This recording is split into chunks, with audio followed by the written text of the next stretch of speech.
رب العالمين والصلاة والسلام على سيد المرسلين وعلى آله وأصحابه أجمعين أما بعد کہ محمد سے وفا تو نے تو ہم تیرے ہیں، کہ محمد سے وفا تو نے تو ہم تیرے ہیں، یہ جہاں چیز ہے کیا لوح و قلم تیرے ہیں۔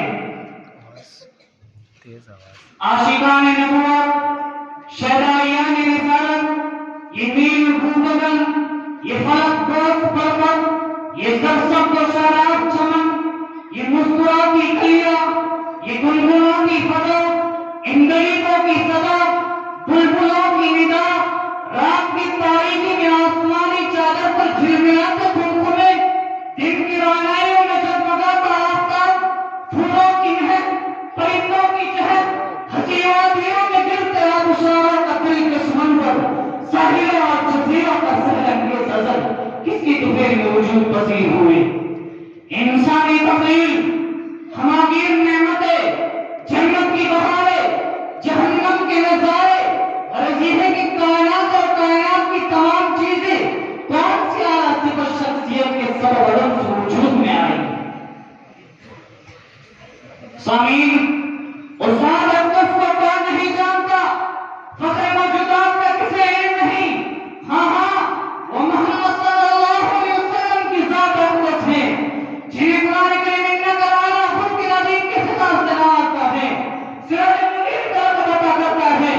مزید یہ ہے کہ خدا عز و جلال نے محمد صلی اللہ علیہ وسلم سے وفا کو اپنی وفا، آپ کی اطاعت کو اپنی اطاعت، آپ کی رضا میں اپنی رضا کا اعلان کرتا ہے۔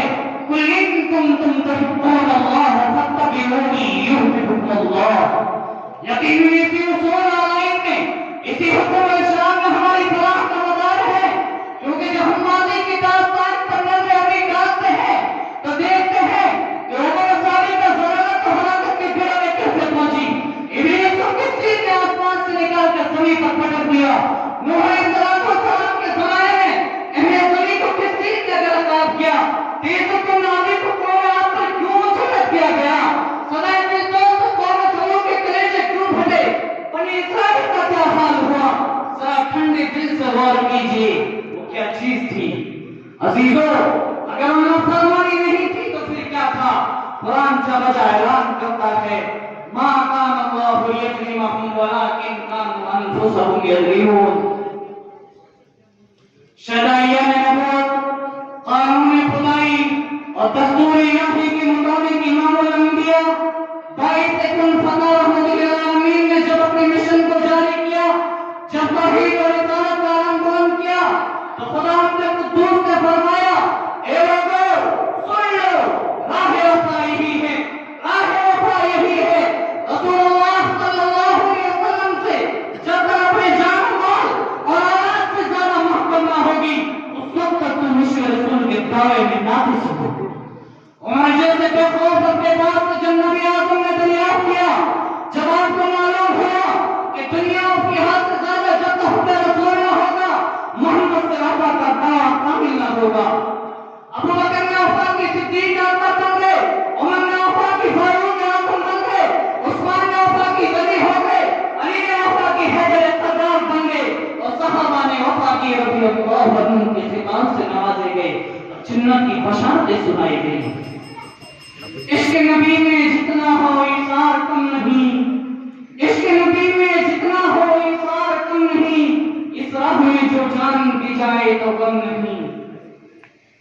دوستو، آپ کے ذہن میں یہ سوال اٹھ رہا ہوگا کہ وہ تو داعی نبوت تھا، وہ تو وحی الہی کا تاج تھا، نبی کی حیات، پھر رسالت کا تمغہ، پھر قرآن نزول کی گہنا گہنی، ان تمام باتوں کا حسین سنگ باعث برکت ہے۔